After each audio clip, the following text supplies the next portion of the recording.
Hey there, and welcome back to Cisco Reads Books. Today we're doing a book haul that's at the end of April, so I figure I'm not going to buy any more shit this month.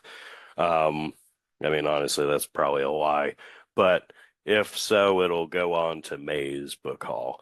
But for right now, I'm just too excited to not talk about these books, so we're going to talk about these fucking books. Um, so yeah, let's dive in. The first one is another Don DeLillo book. It's called End Zone.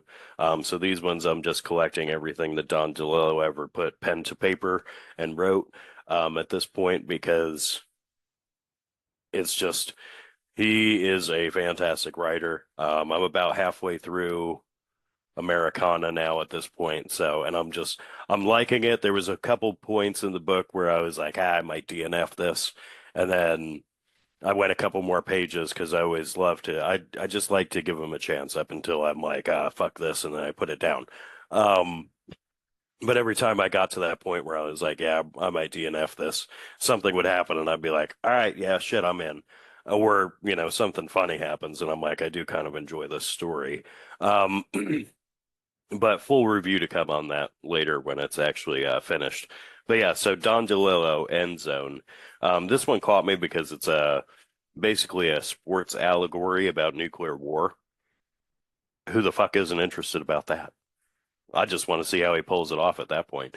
Um, so yeah, I got that one. This one is, I think there's like two more that I have to get, but I'm having an issue finding those on Amazon for something reasonably priced.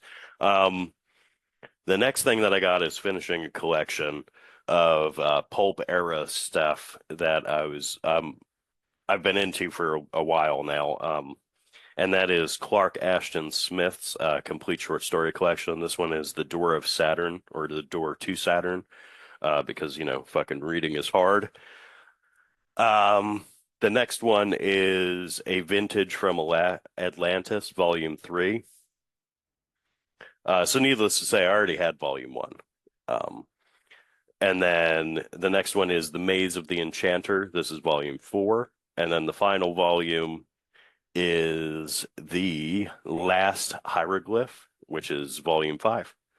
And so yeah, the Clark Ashton Smith has always been one of those writers along with like Robert E. Howard and H.P. Lovecraft and a couple select other few from that pulp era that just like really stood out to me. And his fiction writing is just on par with that style of both H.P. Lovecraft and Robert E. Howard and just the um craziest, weirdest fiction.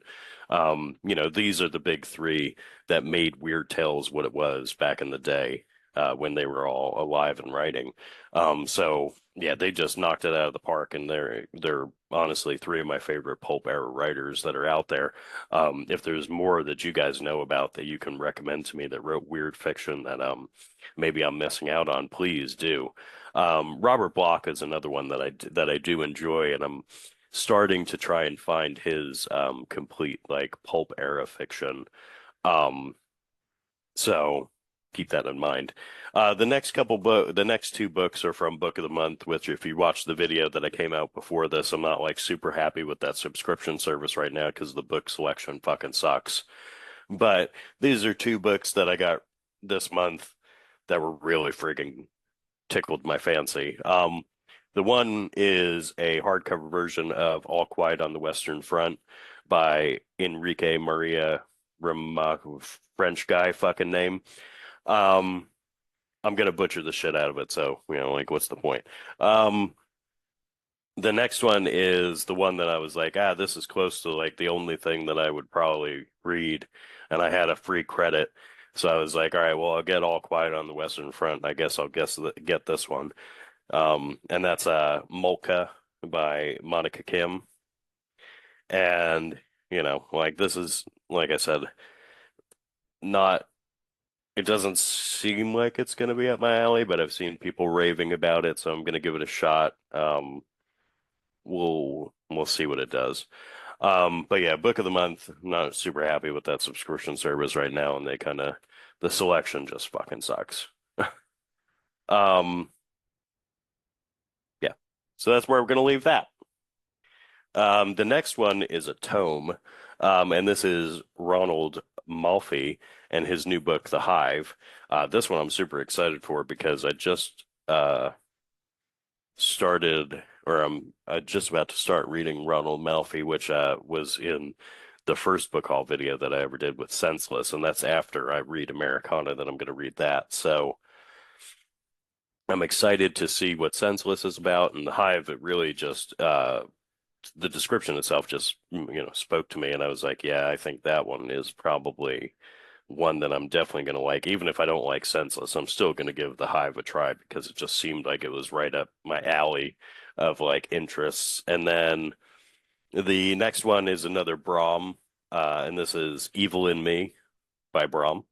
And as you can see in typical Brahm fashion, we have just fantastic artwork because how can you not? Brahm, you know? Like, look at that shit. The dude is a fucking artist in so many ways.